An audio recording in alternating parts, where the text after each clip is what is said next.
Welcome to the Keep It Off podcast, where we will tell you everything you need to know about how you can keep your weight off after you've lost it. And it doesn't matter how you've lost it, whether you've had surgery, whether you've taken drugs, or whether you've done it organically. The things that you will hear on this podcast through various episodes apply to all of us.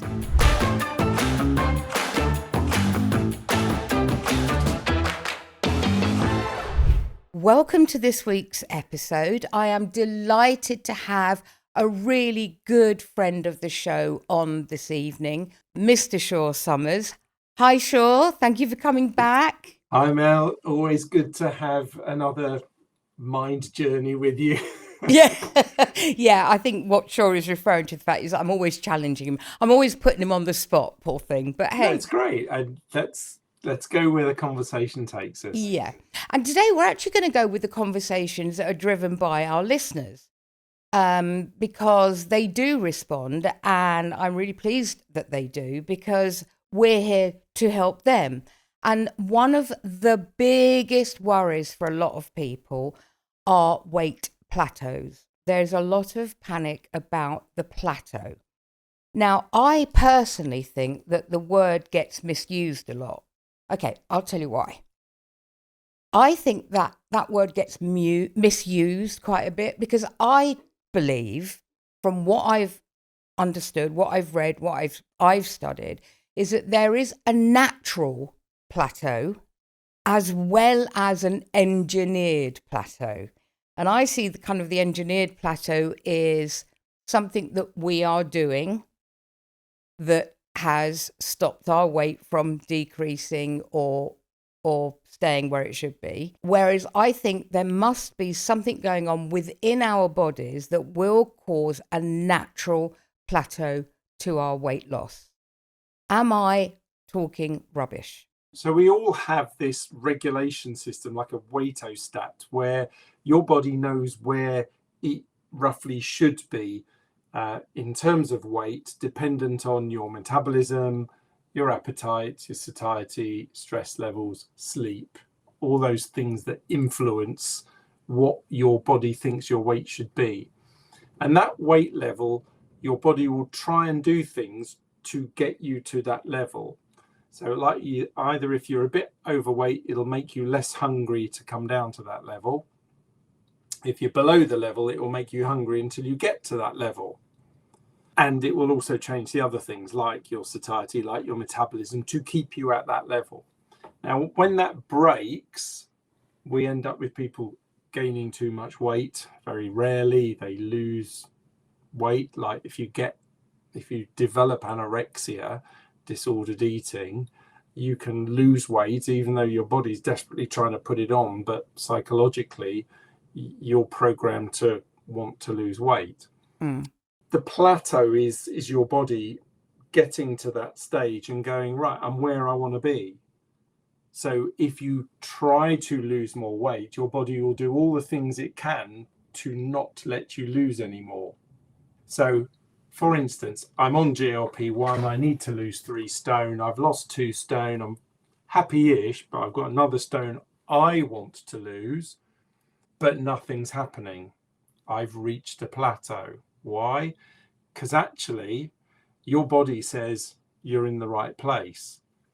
For the amount of food you're eating, for the amount of exercise you're doing, for your age, your stress, your sleep, all the other things.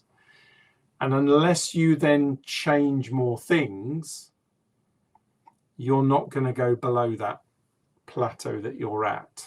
Yeah, that's what I was going to ask you. As we lose weight, when we're on a weight loss journey, we will be eating certain foods, a certain amount of calories. We'll be following some kind of plan. However we choose to lose our weight, we'll be doing that. But once the weight starts to come off, it is possible that the levels of food and calories, etc., that we've been eating to get to that stage probably need readdressing in order to either help you go further or stay where you are, depending on what you want. Is that right? Yeah, absolutely true. And that's why people who have weight loss surgery need dietetic advice throughout the first 2 years. And this is why nobody would recommend you going to Turkey for your surgery and coming back and sorting it out yourself. You need a team looking after you to say, right, you're now 18 months in, you can't be eating like you were at the beginning, and actually your diet has adjusted so that now you need to be like this and heading towards a long-term diet of this construction if you want to keep it off. And that's quite right. The journey requires regular readjustment so that you develop a methodology of eating that is enjoyable, it works for you, and it's going to keep your weight off in the long term. Yeah, absolutely. I mean, I'm trying to think of a really good kind of analogy that I can give people, but it's almost like saying, if you go to the supermarket and you buy an entire bag of groceries and they're very heavy, you will need a very, very strong bag with which to carry those home because it won't cope with the weight. If you go to the supermarket and you're not buying a whole bag of groceries and you might be buying, I don't know, a pint of milk and an apple, you don't need a bag as strong in order to carry that weight in your bag. Yeah. And I think that it depends on our size. If we are the products in the bag, that the support and the guidance that we need needs to change as our weight comes down. Yeah, I think that's probably not a great analogy, but no, I get it though. That you can't expect the sort of one approach fits all to work throughout that weight loss journey. And it is a journey, and the terrain is different, if you like, at different parts of the journey. At the beginning, it's quite rocky and uneven, and that's when you need the most guidance. And towards the end, you get in the hang of it. It's a flatter journey, but this is now for the long term. And what we teach people at that stage is the longevity thing, right? You're in a marathon now. You're not doing the sprint bit. This bit is for keeps, for the long term. Yeah. What are the key points for each part? So when somebody first starts to lose weight, their diet, so I don't like using the word diet, but the food plans, the food they eat on a daily come weekly basis, it will always be high in protein, it'll be lower in carbohydrates, be high in other nutrients with vitamins and vegetables, etc., etc. As the weight comes down quite significantly, what bit of that would they need to change? I think the most important facets of the dietary progression are things like maintenance of protein stock. Because as in the first phase after weight loss surgery, first 6 months or so, the weight really flies off you, and you lose every component of your body mass. So you lose a lot of fat per month, but you also lose some protein, some bone, and so you need to be careful to minimize the bone and protein loss by absolutely fulfilling your protein requirements with the food you're eating, which is not a lot of food. So that's why we really push the higher protein foods, eggs, plant-based proteins, etc. Yeah. As time goes on and eating becomes easier, and we're not expecting as much weight loss per month, we then start to balance out, okay, well, what is the balance of food needed to maintain general good nutrition? So what foods do you need to fulfill your essential requirements, proteins and fats? There is no essential requirement for carbohydrates. You can live on 0 carbohydrates, no sugar. There is no daily requirement for sugar. Your body will make carbohydrate, glucose, from proteins, and if necessary, from fats. Okay, so let's break that down then, because carbohydrates, we know automatically, we think of carbohydrates, pasta, rice, bread, carbohydrates come in many forms, and there's good and bad carbohydrates, I guess. Can you break it down for us? There's natural carbohydrates, so starch, in potatoes, in sweet corn, in most tubers have carbohydrates in them, and the grass products, wheat, rice, carbohydrates. And normally, naturally, out there in the environment, and unless you were a hunter-gatherer and you came across, a whole field of potatoes, very unlikely, you're not going to gorge on carbohydrates. So they were a small proportion of your daily diet. It would mostly be fruit-based carbohydrates if you found fruit and it was in season. But if not, it would be mostly proteins and fats, meats, and fats from animal sources or plant sources, mushrooms, things like that are mostly protein and some complex carbohydrates. So then we get, what is a carbohydrate?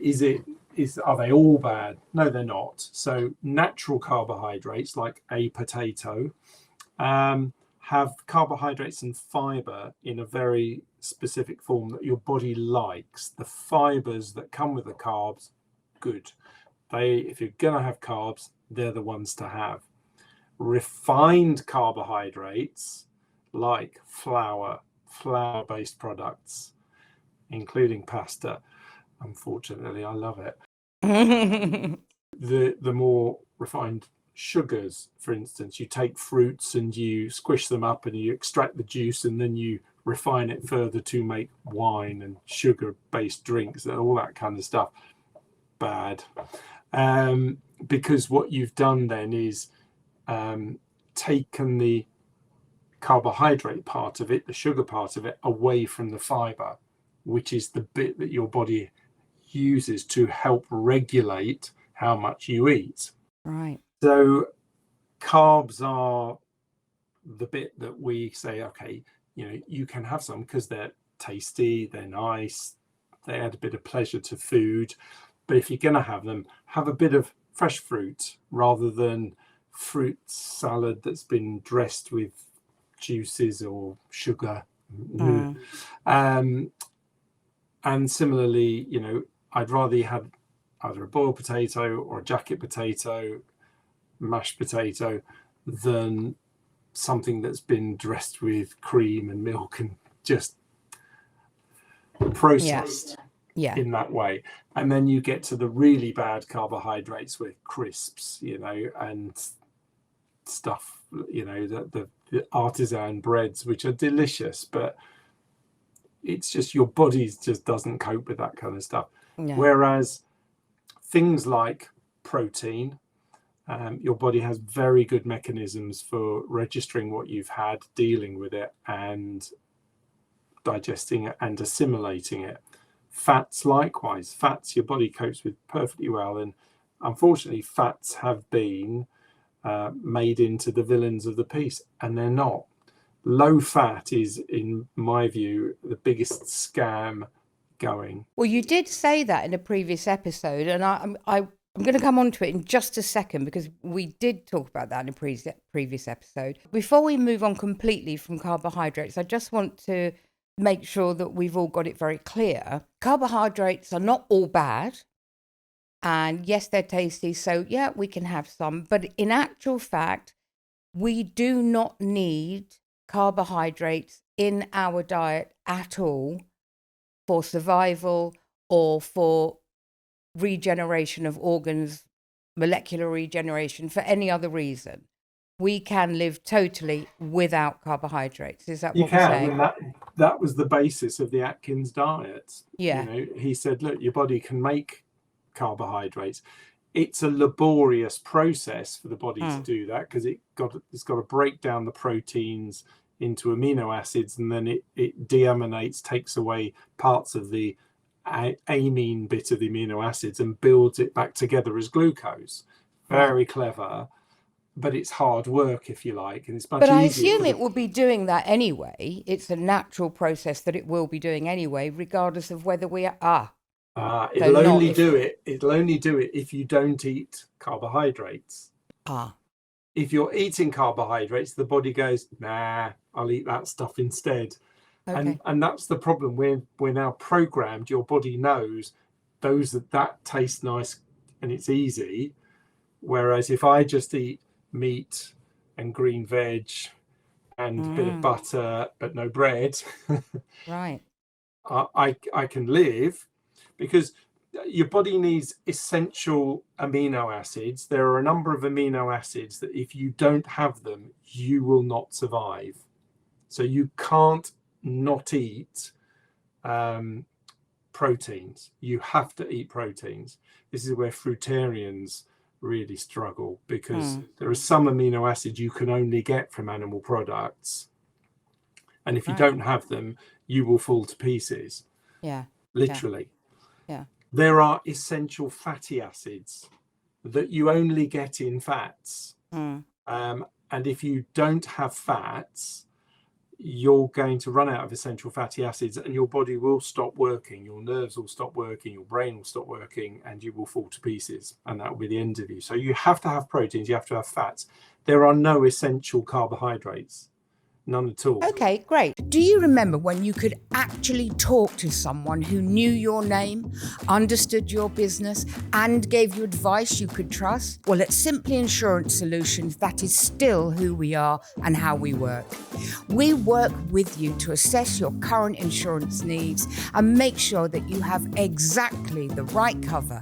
Nothing more, nothing less. With over 40 years of knowledge and experience, our primary objective is to secure the most comprehensive cover that's robust and relevant for you at the most competitive price. Whether it's the increasingly essential cybersecurity, your commercial property, business, or your home, call 01707 291 200 and press 3 and 3. It'll get you through quickly and you'll be able to book your free, no obligation insurance review. Remember, the gaps in your cover won't show up until it's too late. I love busting myths. Why is it that people so widely believe that we need carbohydrates for energy? Where has that come from? Because they are the easiest source of energy. Why did we invent bread? Why did we invent agriculture with fields of wheat, potatoes, etc.? And this goes back to a really good chapter I read in Yuval Harari's book, Sapiens. Very good book, big read, a real chunky book. But he does a chapter on, the agricultural revolution. Why did it happen? Well, the most efficient machine ever developed is the human muscle. It is amazing. Okay, with 100 calories worth of biscuit, you can lift up all this stuff and do loads of work before you run out of energy. And back in the day, before they had heavy lifting machines and stuff, human muscle was the thing you needed to build a pyramid or a temple or a cathedral or anything. To get people to do that work easily, it's much cheaper and easier to feed them bread or potatoes, what you can grow at scale, than it is to kill 50 cows every day to give them steak. Yeah. Economics, simple Well, that's economics. where it came from. Yeah. And that's where industrialized agriculture came from. It's dead easy to grow a field of wheat. It's dead easy to grow a field of potatoes and feed them to the masses to make them work. Okay. You can throw in a bit of meat to stop them going protein deficient. You can throw in a bit of fat to stop them going fat deficient. Yeah. But if you want them to do a lot of work, you've got to give them the energy. The cheapest way of doing that is bread and potatoes. So basically, we're not actually going to be busting any myths here, because carbohydrates do give us energy. However, they are the least efficient method of giving us energy. They're the quickest, but least efficient. They're the least nutritious way. Sorry, yeah. They're a bit like forcing you to do stuff. Right. And it's the easiest way to do it because they're cheap to grow. And then you could just say to people, so the most calorie dense food, in other words, the food that gives you the most calories, are fats like Right. Yes. cream, Yeah. Butter, etc. 9 calories per gram. Yeah. Carbohydrates and proteins, 4 calories per gram. So fat's full of calories. But as I said to you before, do you absorb all of those 9 per gram? Depends on the food, depends on your digestion, depends on your mood, your microbiome, 101 other things. Yeah. So it's all in a bit of a mix. But what you must have in your diet are proper fats and proper proteins. And here we come back round to fats again, because I think a lot of people might have thrown a party if they listened to one of our other episodes where you did say, low fat diets, oh my God, get rid of them. We need fats in our diets, etc., etc. So I do want to put it into perspective because fat is essential for our bodies. Yeah. It keeps us warm. Without fat, there are certain nutrients that we can't absorb. Is that correct? Fat soluble vitamins, vitamin A, D, E, and K. Yeah. If you don't have fats, you won't absorb them. End of. Right. Why else are fats necessary for our bodies? Because of the essential fatty acids that you need to manufacture some body components that are fat-based. So all your nerves in your body are lined with a sheath of fat. It's a very specific fat, and if you don't have the right diet, including the essential fatty acids, you won't maintain those nerve sheaths, and you start getting problems with nerve function, both brain and peripheral nerves. Every cell in your body has a cell wall that is made of fat and cholesterol. So people who say, oh, I mustn't have cholesterol, it's really bad for me. You're made of cholesterol. What's bad is your regulation system for cholesterol isn't working, which is partly genetic, partly obesity. And we get on to a field called metabolic syndrome, which is another episode maybe to talk about that. Absolutely. That the regulation of your fat metabolism is down to how well your body's working. And again, that goes hand in hand with the likelihood of developing obesity. Is if things are not working well because of stress, lack of sleep, etc., you are more likely to slip into what's called metabolic syndrome. Your metabolism stops working and you gain even more weight, and it's like a bit of a death spiral. It just gets worse and worse and worse. And you then develop high cholesterol, you develop diabetes, fatty liver, sleep apnea, and then you wake up age 50 thinking, how did I get to 18 stones and feeling like I'm rubbish? It's because you've slipped into this decline that is diet-based and lifestyle-based.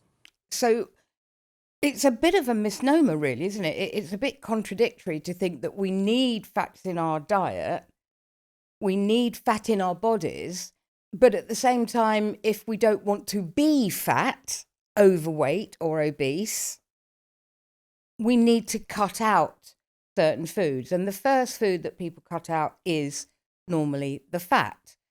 There are saturated and unsaturated fats. Obviously, one of them is better than the other.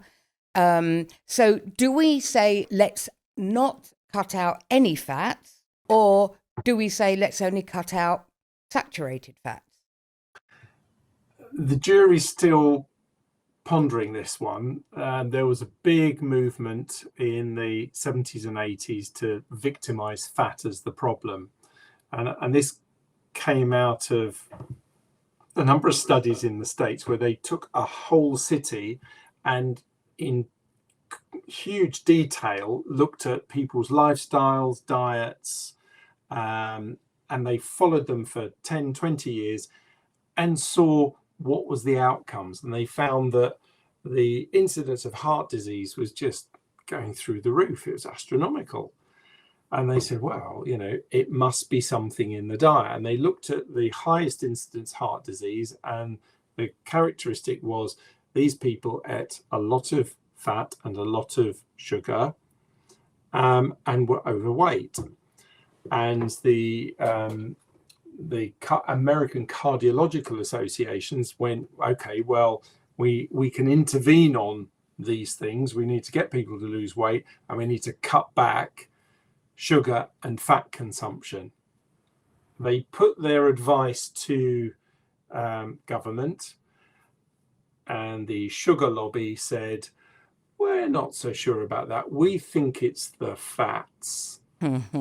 Because there is no fat lobby, there's no fat industry. Of course. There is a sugar industry. These are the guys that, you might recall were responsible for slavery and for, various other nefarious practices. And they made a ton of money selling fats to anyone who could get addicted to it. Selling sugars. These are the guys that made a ton of money selling sugar to anyone who they could get addicted to it. And the sugar lobby basically got off scot-free. They were, it's not sugar, you can carry on eating sugar, it's the fats, because if you look at coronary arteries, they're coated in fat and cholesterol, and it must be that's the problem. We now know that that's not the problem, actually. It's the damage that the sugars are doing to the arteries that gets the fat into them, and that actually circulating fats are essentially normal in these people who eat a normal diet with fat in it. It's only when you add in a ton of sugar that everything goes awry.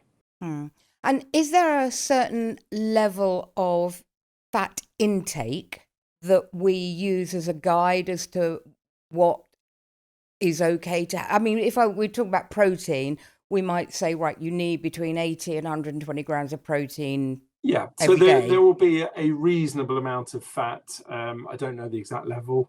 That's what my dietitian is expert at. I will tell you, right, 2 spoons of that is enough.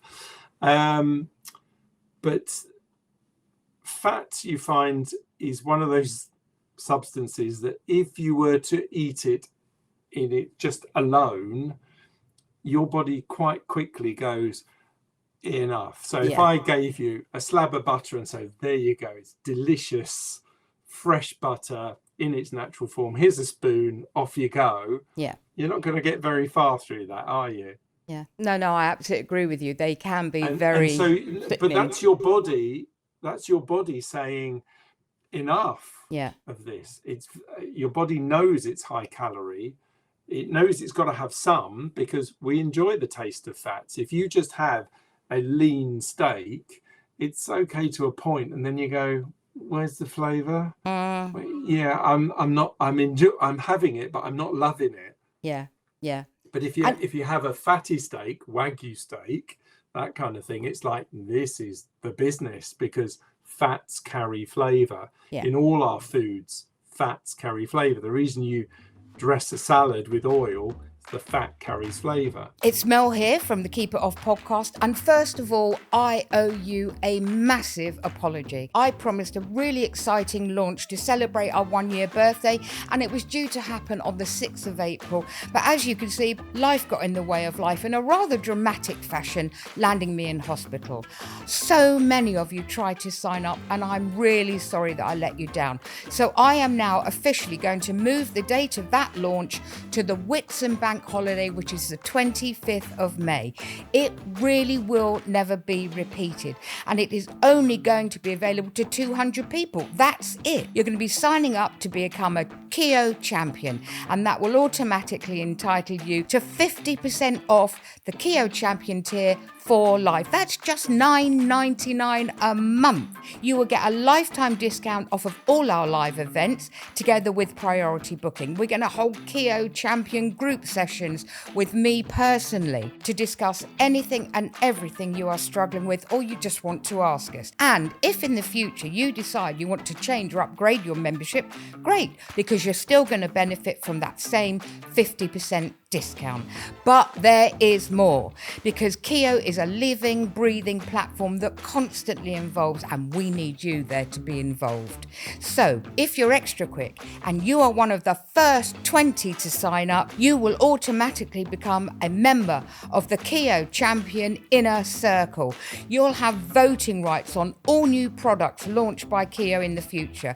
You're going to be invited to our monthly brainstorming sessions, where you can tell us exactly what else you want us to include in our services, or even if you think anything is not worth it or just needs changing. There will be in-person social meetups throughout the year, and so much more. All you have to do, click on the link in the show notes or go to ketomethod.com/FMO. That's ketomethod.com/FMO. But be quick. Absolutely. I mean, I know that for myself, and obviously we're all different, I follow a primarily fat-free diet. I cut fat off of meats, but that's also because I actually don't like fatty meats. And I will have skimmed milk, and I'll have low-fat or fat-free yogurts, mainly fat-free. But I have kept one full fat in my diet that is non-negotiable, and that is butter. And I don't eat an entire slab of butter every day. I don't even eat an entire slab of butter in a month. But nevertheless, that's the full fat that I have kept into my diet. And it will be interesting to know at what levels we need to say, right, that's enough. That's enough to absorb your vitamins and minerals and keep you warm and do all the other things it does. You don't need much, and a bit of butter every day, that's fine. Yeah. The trouble with the fat-free stuff is twofold, I think. Now, clearly everyone's different. You look perfectly fit and healthy, Mel, and so I don't think you're doing anything wrong, because you're mindful enough to know that, right, if I'm going to have fats, it's better that it's natural fats, not engineered, manufactured. Yeah. Big point there. This business of polyunsaturated versus mono, actually the evidence is now swinging quite the opposite way, that these manufactured fats that were supposed to be better for you, actually they're not. Even some of the seed oils that we now get, we're now thinking, actually it seemed like a good idea that sunflower oil was better for you. Maybe it's not. And actually the oils that are really good for you are things like good old olive oil. Rather than, some of the processed seed oils that we have, like rapeseed oil, sunflower seed oil. Not to say that they're not poisonous or anything, but doing everything with those oils and making margarine by emulsifying those oils is not as good as having actual butter, which will carry vitamins with it, which will have a range of fatty acids in it, and your body can cope with it. Your body will take it on board and go, yep, I want that bit, that bit, that bit. The rest, out with your poo. Yeah. So I think the actual composition of a diet like that, the only caution I would say is fat-free, skimmed milk. Okay, if that floats your boat and it's what you like, great. It's where you have flavored products that are fat-free or low fat, in order to get the flavor back in, because the fat carries the flavor, they put carbohydrate substitutes in, like high fructose corn syrup, and occasionally like things like they'll put in date palm oil. So they've taken the saturated fats out and they've put in some mechanically, monster oil in, because they want to try and make it, heart friendly, for instance. It's just like, it's not.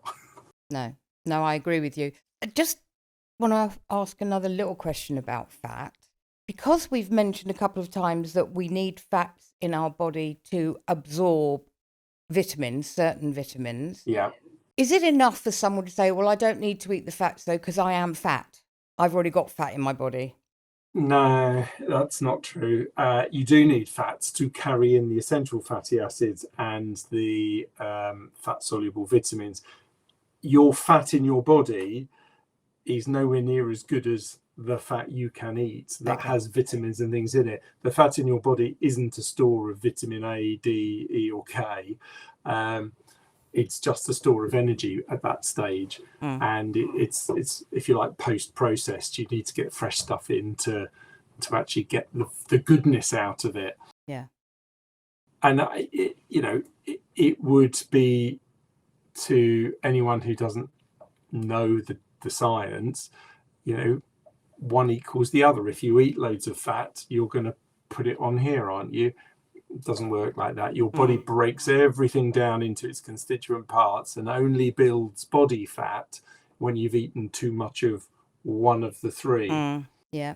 So basically what we're saying is, not only is it okay to eat full fat products, it's essential to eat full fat products. However, and this is probably the biggest caveat of all, it must be in small amounts.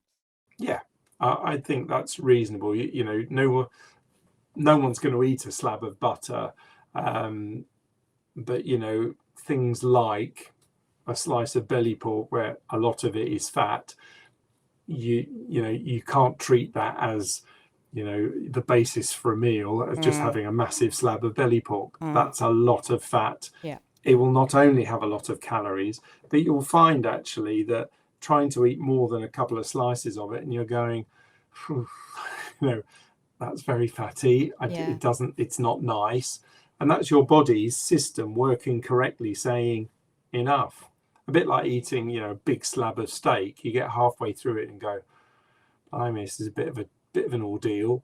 No, Whereas I know some people that would be quite happily just be a carnivore and eat nothing but steak, but that's another story. Yeah, but that's because, with that steak, you're getting a bit of fat. So your fat soluble vitamins, your essential fatty acids, your proteins, your essential amino acids, and your body, you only need one or two chips just to round it off. Yeah. But your body will make the rest that it needs of the carb side of it. So it's fine. Yeah. And surprisingly, we eat insufficient protein generally as humans. Yeah. And that's why, bodybuilders are on creatine and protein supplements, because our diets lack both vegetable proteins, cheese. We don't eat as much as we should protein wise. No.